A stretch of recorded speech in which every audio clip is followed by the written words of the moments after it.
Or let's officially hear it first.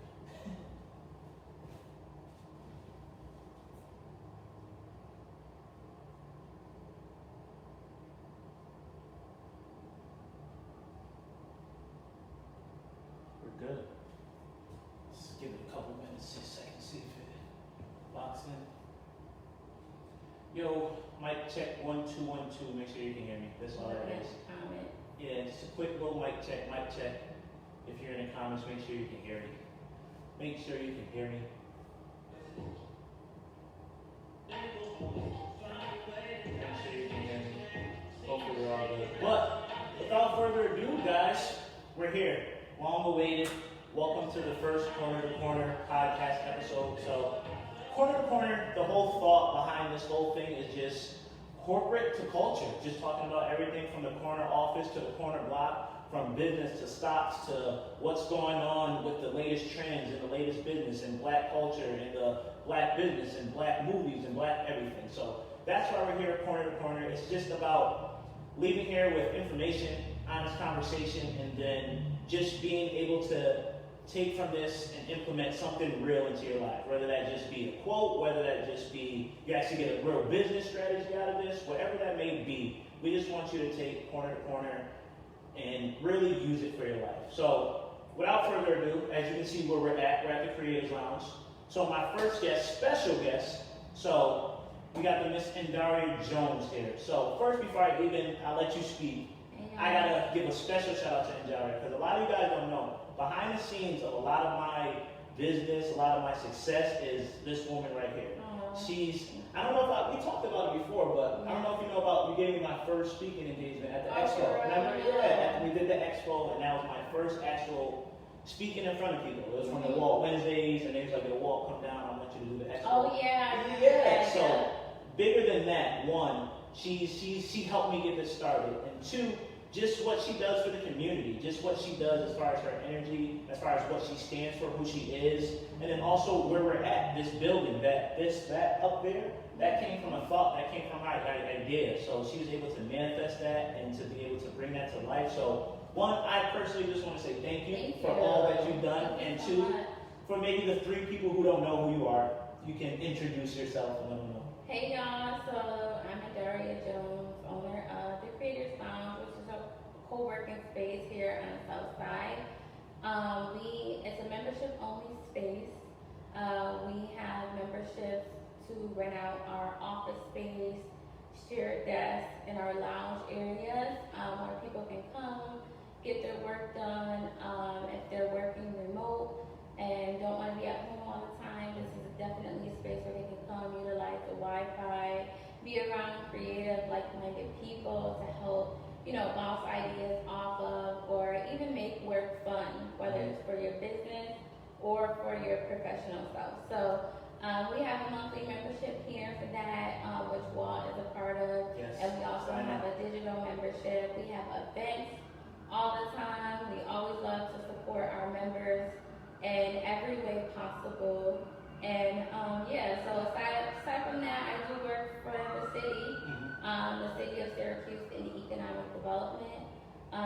And that's just basically like all things business, real estate, and stuff like that. And since we're talking about corner to curb, I think it's perfect. Perfect. That entrepreneurship side, and she also has that corporate side, that balance in both. But let's start there. Let's start with the Creators Lounge. Let's start right where we're at, where we're sitting at, where Corner to Corner will be shot every week. So how did you come up with a space like the Creators Lounge? Because like you said, I'm a member here. I signed up, and the one reason I did sign up was for community. That energy, just being around, like you said, the like-minded people who think like you, who move like you, who want to put that forward. So how did the Creators Lounge come about? How did you come up with this idea? So the Creators Lounge sort of came about because I was working an internship in New York City.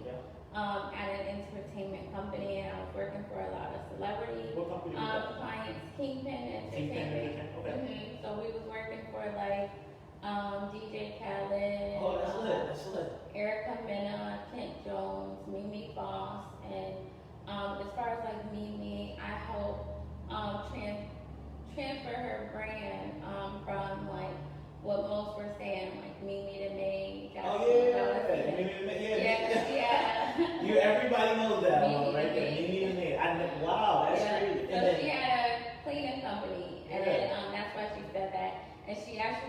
to transform her brand to a full service interior design company. Wow. And so that's what it is now, and that was sort of one of the projects that I worked on. So as I was working with like celebrity clients That's good. back home, I'm like, you know, we got everyday talented artists, entrepreneurs, and professionals with brands and ideas that they just need help with. They just need that push, that Yeah. extra support, yeah. And so I started hosting a lot of events and programming to help. And then I got tired of running this space, so I'm like, why would I run this space? Ownership. Yeah, That's when fine, yeah. we can just get our own. Absolutely. And that's what I think we'll dig into a little later in the conversation, of just that ownership of wanting to go after something and put your name on it, put your title on it, and just being so how long has the Creators Lounge been open?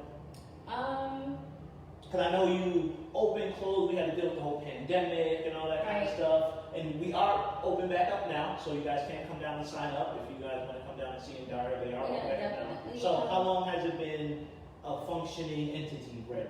Okay, so I had this space for 3 years, but the lounge itself actually just opened. We only been open for 1 year. For 1 year, okay. Yeah, so our first year of business was a pandemic, which is crazy. So what was that like? So you have your dream, you have your idea, you finally wanted to open your flagship, something that you can finally call your own, and then bam, we get smacked with the pandemic, and it's just like, yo, how do you feel? Do you feel like something like it was going to get taken away from you? Did you feel like you just had to persevere through? What was that feeling at the beginning of the pandemic? Well, we opened August 1st, and the pandemic happened March. We just had to close our doors, so we were only open for like 5 months, so it hadn't even been a year then. And I don't know, I never felt defeated. I felt like it was something that we sort of had to, face head on, especially because a lot of our members are entrepreneurs. They have their own brick and mortar businesses and professionals. So I feel like, they come here to find their peace and to start growing and expanding their business. So I was just like, we can't fold. Yeah. So we're not folding. So, but the blessing in that is when I did open this space, I did it intentionally to where it had about 6 different streams. So we do marketing here. Let's run over. So we got marketing. Yeah, we do marketing and branding here. We host events. We have our memberships monthly, and then we have our digital membership as well. And we also have other partnerships too. And in our events as well, that, because for members it's complimentary, but for others they have to pay, so we make money. So we had about 6 different streams to keep it afloat. But what was most important was our digital membership. We already had before the pandemic. So we already had an app. We already had people online connecting. And so what we did when we closed, we were like, everybody just get on the app for now. We started every week. Every single week we did different webinars before, like everyone, jumped on to the Zoom and the virtual events thing. That was sort of like an instinct for us. Like, we have to get information out, we have to help people. So we were doing all of that, and So would you say that's the biggest thing you want to say about the Creative Lounge, is just being a space of where creators can meet, feel safe, feel protected, be able to get their ideas out, and then also be able to get information? So, because I know since myself being a member here, working here, being down here, is that one is the working with you in a one-on-one capacity also. So that a lot of people don't know, just Creative Lounge, yes, it's the space, yes, it's the venue, you can rent it out, you can have a pop-up shop here, you can do so many things, but also I would say, just to be in contact with you, just to be bouncing ideas off of your head. This is how the podcast started, is us just bouncing ideas off of each other's head, and Indaria comes with one idea, I come with another idea, she comes with another idea, I come with another idea, and then before you know it, we have corner to corner, and we're sitting here discussing and bringing people into our world. So I would just want to say first, just kudos to you, because it's definitely, this is needed in our space, in our community, and it's something that you see a lot of times that people get successful and they don't pour back in. They, like you said, you're in a big market already. You were working with celebrities. You didn't have to come back here. You didn't have to open this space. You could have kept it digital. You could have worked it out from wherever you were. But to be able to come back here, to be in Syracuse, to reopen your store, what did that mean to you? Was that a big thing? You wanted to kind of bring your talents back here to show them like, hey, I'm from here. I can do this too, and you can also do it? Yeah, that was one thing. For me, it was sort of like, you know, when you open the door to something, whether it's something you've done, something that you're learning, or a place that you're going, you always want to leave that door open for other people to come behind you. So as I was working on these celebrity brands, you know, even before, this was maybe 5 years ago at the time, you know, no one was really looking at independent artists and creatives and even, or at least not to make money. It wasn't something you were worried about building your life about. It was a side, it was something fun. And even entrepreneurship wasn't like a hit how it is now, and which even spiked more because of the coronavirus. So, you know, I just was like, wow, I'm learning all of this and I'm doing all of this for these, you know, celebrities. I can do the same thing back home for my people. And so, you know, as I ventured off into like economics and business, I wanted this to be a resource for all things, and where people can be, you know, all who they are, you know, and especially entertainment, you know, as I have a bunch of ties in entertainment from my previous job and internship and a lot of academies and networks that I participated in. And so your network is your network. That's what it's about. So that changes the whole ballgame. It really do. It changes the whole ballgame. So with, like you said, Creators Lounge, you being in entertainment, was that always the feel? Like, so for me, like I'm big on self-awareness. I'm big on just being honest, being transparent, and like kind of figuring out what I want, and always just trying to be honest with myself. So did you always see yourself as an entrepreneur? Did you always see yourself as a businesswoman? Was this the path? Did you start off with somewhere else, or this was, you knew what you were coming out the womb? You knew this was going to be it? I guess I can say I was always like an entrepreneur. Really? Like, I was always like a hustler. I didn't start off. You didn't? Nah, I didn't start off that way. But I never looked at what I was doing that way. Until someone came and they asked me that question, and I thought about it, and I'm like, I used to always sell lemonade. I used to sell, like, have yard sales, sell my old clothes. But we're never taught to look at it like that. You know what I mean? Like you said. I was making my own money. I was my own business. Until somebody comes in and imputes that wisdom and that knowledge, you don't know what you're doing. And I felt that way, because like for me, I wouldn't say I was going to be an entrepreneur, but I always knew there was more. I knew that I always wanted more out of life. I knew there was always going to be a bigger picture. I didn't know if that was owning my own business, running a company. I just always wanted more. So I know you said like you've seen that entrepreneurship from lemonade stands to just always doing that. So what was like those first words to kind of get it thinking like, hey, I can make this a lifestyle. I can really do this. I can make this a business. Was there any one moment, or was there collective moments? Because I know for me, like I had one moment where everything kind of flipped the switch for me. It was when we did the Jadakiss concert here about 5 to 6 years ago at the Landmark Theater. And it went great. Made a lot of different connections, made a lot of different friends, made a couple dollars, so I was all the way happy with it. And then I realized, like, how can I make this my life every day?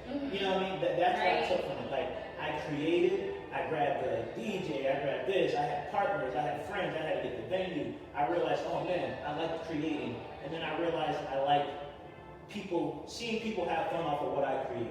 Like seeing like, all right, I grabbed the DJ, I grabbed this, I grabbed that. And then seeing that's what pushed me in entrepreneurship. So I had that one moment. Maybe it wasn't one moment for you, maybe it was collective moments through like your journey. But kind of what really stamped entrepreneurship to you?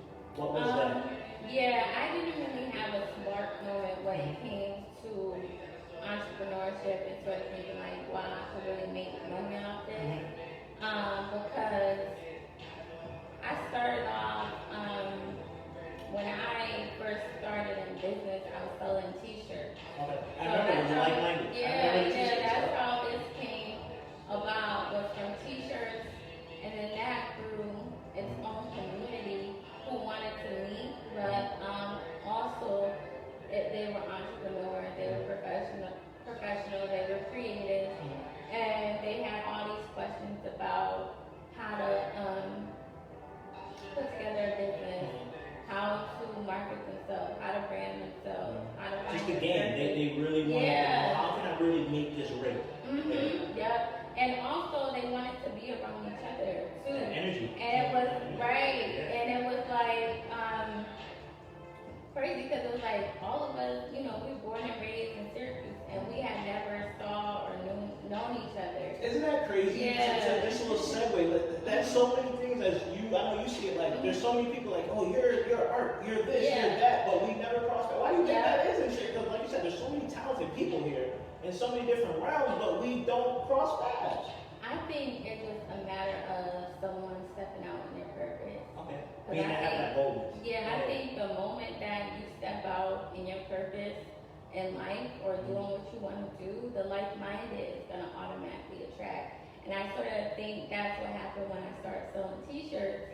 And at that time it was ethical-minded, and I was talking about like police brutality and stuff. And I was putting it on shirts, and the like-minded attract. They wanted to know more. Yeah. They wanted to know what I was talking about. It was so many people drawn to the clothes and what the messaging behind it that it formed its own community. But none of that would have happened if I wouldn't have stepped out, and none of this wouldn't have happened. Well, I guess it just kept right.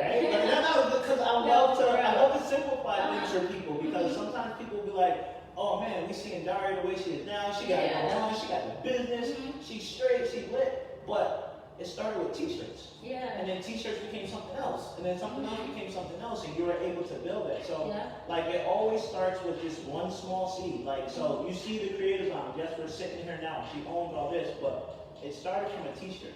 It started from one idea, and like you said, being able to just put yourself out there, not being afraid, because it's a very vulnerable feeling to like put yourself out there to be like, oh man, people laugh at me, look at me, can I make shirts, can I do that? Well, like you said, stepping out there, putting yourself out there, being bold, I think that a lot of people can take a lot away from that and allow themselves to kind of really go for it. Like, it's only one life. Like, what do you sit on the sidelines for anyway? Like, you know what I mean? Like, and I think you have to step back and think, like, for me, it wasn't a hard decision on if I should do this or not. Really? Because to me, I was only providing the needs and the wants that people were asking for. So, like when people are trying to figure out what they want to do in life or what business to start or if their business is right for them, I say, well, step back and think about the people who already come to you. What service do you already provide? What services? And you're not even just being paid for it. Now let's worry about running it up. What services do you already provide? Like my cousin, Akila, she grew her hair from she chopped it off, so from very short, and now it's all the way down her back. And people always hit her up, and they're asking about the methods and the oils and all of the stuff that she did to grow her hair. And I was telling her like, you can make this a consultant business or even make your own oils. And it would be different than someone who just purchasing oils to resell to make money. They're not really in it. You live this. You already have the people coming to you because they see, what you're doing, and they want to know, they want to be a part of it. And I think, when people are trying to decide about what to do in entrepreneurship, just step back and think about well, let me list 5 things that people already come to me for. 5 things already. What are those things? For me, it was branding and marketing. It was to do events. And it was for businesses. And those are the things that I was thinking, sort of. And support, And so that's sort of... That's how it started. Yeah, that was the element. So you call it kind of stepping back, getting your 5 things. I call it just the reverse. I call it the sweet spot. We Yeah. talked about it before. What you're good at times what you love. Like you said, she was already providing that service. She was already good at something. She literally went through the process herself, so she knows the ins and outs. She knows the bumps. And you said it's not like somebody that's just investing who's looking for a money outcome. They really won't look at to dot their I's, to cross their T's. But I call that the sweet spot. Like, find your sweet spots. Find what you're good at. Times what you love. I realized for me, I was good at speaking. Speaking, being able to hold a conversation, public talking, public speaking, and all that. And that's what I'm good at. What I loved is helping people. So I was like, how can I help people and implement my speaking gift? So that became between personal training. I talk to my clients, I motivate my clients, and that came between being a motivational speaker, working with my kids, doing the podcast, doing stuff like that. So, like Indaria said, either take a step back, self-awareness, like we were just talking, how we started this whole conversation. 5 things that you're already doing that you're just not getting paid for. You know what I mean? Because we all have those things that we're doing right now that we're not being paid for. And then also look at what you're good at, and then try to times that by what you love. Because once you get in that sweet spot, you won't, doesn't feel like work. Like, this is technically work right now. This is we're in your building, we're working right now. But this is when you live in your sweet spot. When you live in your sweet spot, you're doing something you're good at and something you love. It just makes it effortless and easy. Right. I love it. So, I always say alignment is important. Alignment as far as detail, though, as far as just alignment in business, life, everything. Alignment. Okay. Yeah. So, what do you feel like? Because my biggest 3 things. What do you feel like that you like to be aligned? Like, when I teach my people, as far as my students or my clients, it's my big thing is being, are you fit?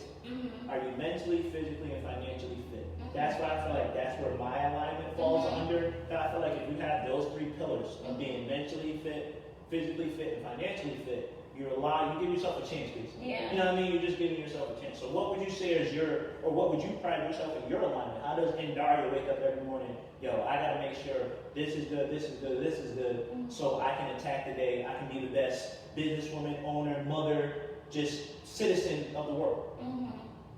Like actual strategies. It can be strategy. It can be your mantra. But what do you feel like you need to have aligned, or what do you feel like you have to make sure is your game has to be tight in these areas to provide the best Indaria? So, like I said, for me, it's me being mentally prepared as far as meditating, reading books, just making sure that I'm mentally strong for when I'm talking to people that I know what I'm talking about. And then 1, physical fitness. Like I said, I just make sure to be. We can't be doing all this moving. We can't make all this money if we're not physically fit. If we're not healthy, we can't get out here. I can't speak to nobody. We can't do anything. And the last one is financially fit. I feel like if you don't know where your money, if you don't tell your money where to go, you wonder where it went. So if you can just always keep those 3 things in line, and that's why I wake up every morning. Get my mind right, get my money right, get my body right. If I can keep those 3 things in somewhat of alignment, I'm gonna be all right through the day, through the week. So what would you say is your alignment? So mantra for me would be, I heard a speech from Denzel Washington when he accepted this award, and he was like, without commitment, you'll never start, and without consistency, you'll never finish. And he said, and he said, ease is a greater threat to success than hardship. And so that definitely stuck with me, you know.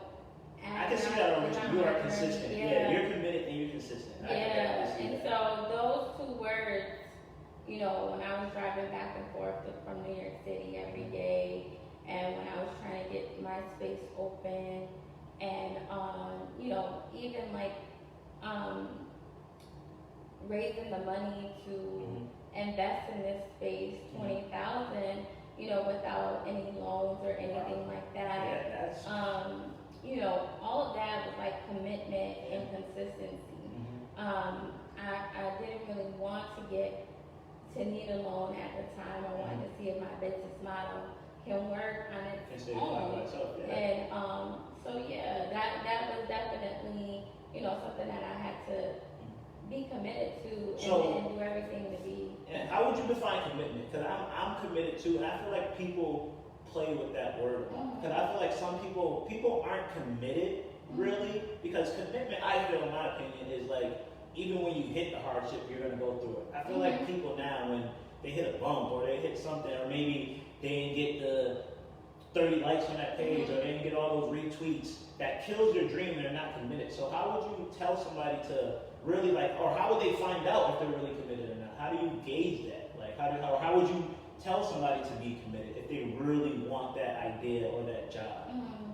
I guess that goes back to like purpose and trying to figure out if it means enough to you. And what they really want. Okay. And if it aligns. So a lot of y'all not really committed. That's what it is. Y'all really don't want that right now. That's what it really comes down to. Or they haven't found themselves enough. That's a big thing. And that's a big thing. A lot of times, like on this journey of, it's a forever journey of figuring it out. Nobody has it figured out. Nobody has the right answer. Like this is. Every day we wake up, we're trying to figure this out. So that may be another reason people may not be committed, because you don't know what you want or where you're at. Yeah, so or trying, or a lot of people just want to do things and not really like focus and sort of have like going back to alignment. And if they like hair, why are you doing nails, or why are you doing this and that? Why are you working in healthcare? Making sure everything aligns so that they can have that overall goal. Like I work in business development full time. I have a full time job, and I'm really just learning every single day. And about business and also its economic development. So real estate too. And so behind this, how that ties in is because I have my own business. I'm able to further serve the business, the businesses here, and also my financial backer for my business here is my real estate company. Oh wow! So it all sort of aligns. People would be like, "Oh my God, Daria, it's all over the place." Nah, it all falls in line. Everything has a little purpose. And even there's such a larger experiment that that all of this kind of falls into play.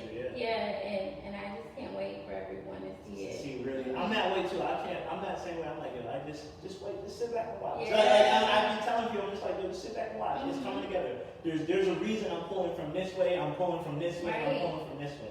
Once you see the finished piece and the finished puzzle, that's going to be perfect.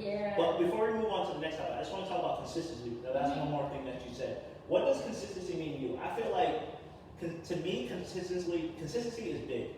I feel like I'm all about energy and that effort to show up every day, give 120%, no matter how you feel about it. I actually just read a book. Tim Grover, he was a trainer for Michael Jordan, trainer for Kobe Bryant, trainer for Dwayne Wade. It's called, what is it? Tim Grover. Talk about being clean. I forgot the actual name of the book. Relentless. Got it. I know it. So it's called Relentless. But basically, he talks about there's 3 types of people he's saying in the world, and he was just equating them to athletes. There are coolers, closers, and cleaners. So what a cooler is just somebody when everything's going good, they can do their job. You don't got to worry about them. But as soon as stuff goes bad, or if there's no plan or something like that, they fall. But if everything's going good, they go good. Then you have coolers, then you have a closer. Closers are good. You can give a closer, if stuff goes awry, if you give a closer a plan, they can still fix it and it'll be all right. But you'll get to the last one, what I try to pride myself on with Michael Jordan or Kobe. I'll even give you that credit to say that you're a cleaner also. And a cleaner is, no matter what, we show up and show out. It can snow, rain, it can snow, it can rain, it can sleet. We can kick, we can scream, we can cry. We have responsibility at home, no matter what's going on over here. Cleaners show up, and I think cleaners fall into consistency. I feel like that's just us showing up day in and day out, day in and day out. So how do you push through those tough days? Because every day I don't feel like it. I know I'm sure you don't feel like it. Right. So how do you continue to make sure you keep that consistency? I guess just, keeping in mind my overall goal and like what I want. The bigger picture. The bigger picture and just how bad I want it. And so, I have my days, like even today, like I was telling you, I was relaxing. And I'm like, but like, I think, having like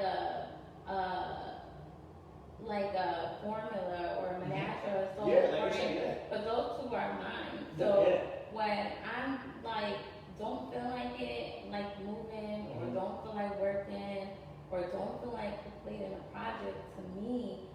those two words are always in the back of my head. Yeah. So even when I kind of don't want to, I'm like, I know I've got to. Even when you don't feel like it, feel like it. Yeah, because I just have it stamped in my head as commitment and consistency. Like you gotta just keep running that marathon. You know, like Nipsey Hussle said, marathon continues. Stay down. So times gonna get tough. Life happens. Things happen. But as long as you just keep going, no matter what, keep pushing. And it doesn't have to be like big things. I love it can be baby steps. That's why I tell my people, baby steps. Yeah. I get with my clients, like, if you get 1% better every day, at the end of the year, that's 365%. That's a full flip. So, like, that's a big thing. Like I talk about baby steps. Before you can get to step 10, you gotta take step 1, 2, and 3. But I say that, like you said, it's baby steps. And small wins lead to great victories. You don't wake up just all of a sudden like, oh man, I got the creators on.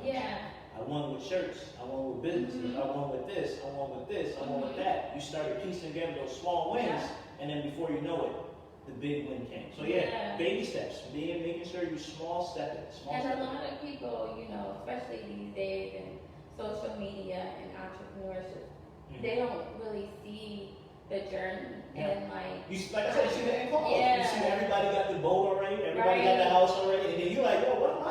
Everybody, am I doing something? And you don't really see, but a lot of times, I also have people that keep me going, aside from, the mantra, commitment, and consistency, and all of that.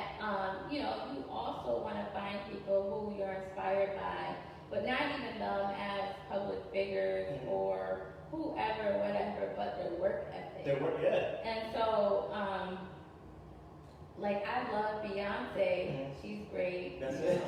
I'm a part of the beehive. I'm a part of the beehive too. I'm down with the beehive. Yeah, you guys do. But I'm like, her work ethic is unmatched. Absolutely. And so I love how she goes behind the scenes a lot and try to give people an idea, what it really looks like. I work hard. And don't you feel that way if people really come along with us and they're really seeing the stuff that we do day to day? That some people really want this life. Like, it's always not the fun stuff they always see. I know that we highlight on our pages and all that, but like you said, the behind the scenes, the ugly stuff, the stuff nobody gets. That's funny. And I always say entrepreneurship is not sexy. So let's talk about that, because honestly, sticking on this topic of entrepreneurship, you're an entrepreneur, I'm an entrepreneur. Like you said, it has this idea of this cool thing right now. Everybody, I want to be a boss. I'm going to be a boss. I'm going to go get this. I'm going to get that. But I would say, I don't know, I'm going to speak to this on my personal perspective, but entrepreneurship, there's also a dark side to it. It can be extremely lonely. You can question yourself. You can not know. You can be,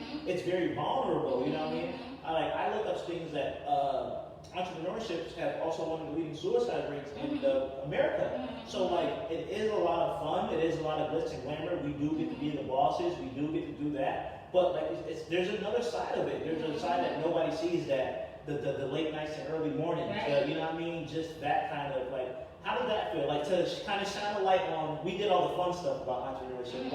Shine a light a little bit on, like you said, the stuff nobody sees about entrepreneurship. I think for me, those feelings of feeling alone and all of that, that was sort of in the beginning, and even before this came about, the lounge, is when I had my idea for t-shirts.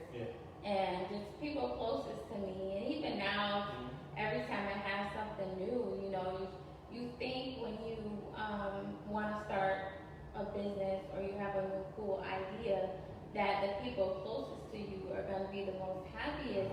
And sometimes, I see a lot on social media, and it happened with me, where they're like, wow, he hating because he saying my idea, but gotta sneak this, sneak this. Or they don't want to see me win. And a lot of times I'm like, even when it happened to me, everybody has different levels in their life too. And a lot of times, when I was first starting my business, the t-shirts, which was 5 years ago, I was in my group chats every day, yo, what y'all want to do? That's what I'm doing. How y'all like this? And I'm like, you know what?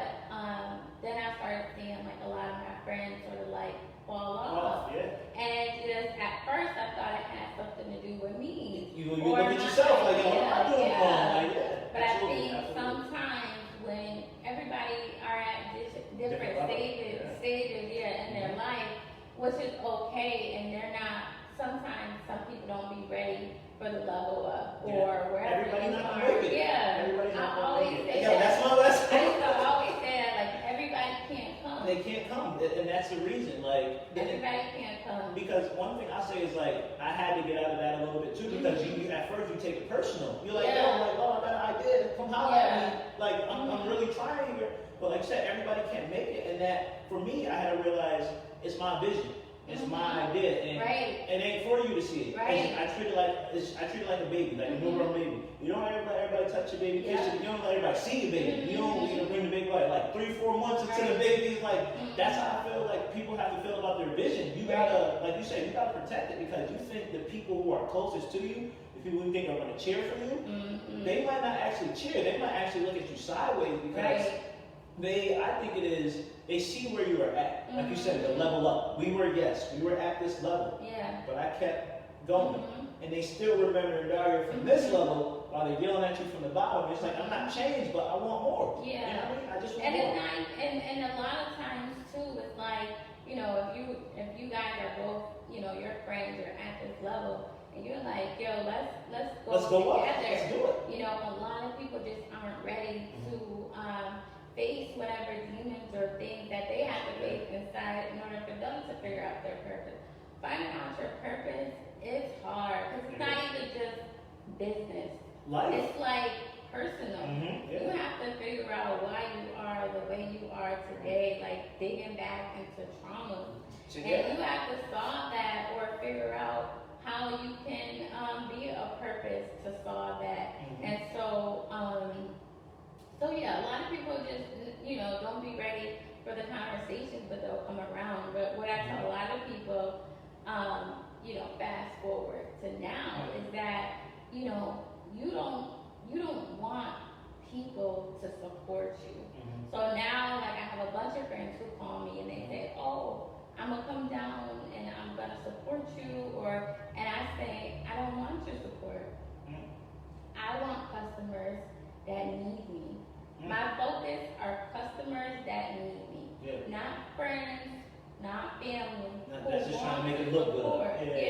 Because at the end of the day, if you're building a business, you have to learn how to generate income constantly, especially if you're an entrepreneur and you're not, you know, getting that paycheck from work. Dependable. And so at the end of the day, there's always going to be people out there who need your service. You know, you have to find them, go wherever they are, and focus on just them. And not to say that you can't also serve people who support or might want it once in a while, but you have to focus on the people that need you. You gotta find your clientele. You know, like, without a doubt, you know, it's a whole pandemic right now, and everyone's going to buy sanitizer. You know, they're not worried about they weren't worried about who's not buying their product. No, they you know, your time will come, you will build that clientele who's always using your product and who needs it. So if they have $20 and that's their last, and they have to spend it with something that they want to support or something that they need, what they're going to spend it on, something they need. So I think we, as business owners and entrepreneurs, and even in the professional space, we have to figure out how we can make ourselves, our products, a need. Even in the corporate world. I think that's a big thing. So just with entrepreneurship, talking about it, do you think, so like yourself, I have, and myself included, you have a job and you have an entrepreneurship. I have a job, I have an entrepreneurship. I know some people who have just entrepreneurship who are surviving that way.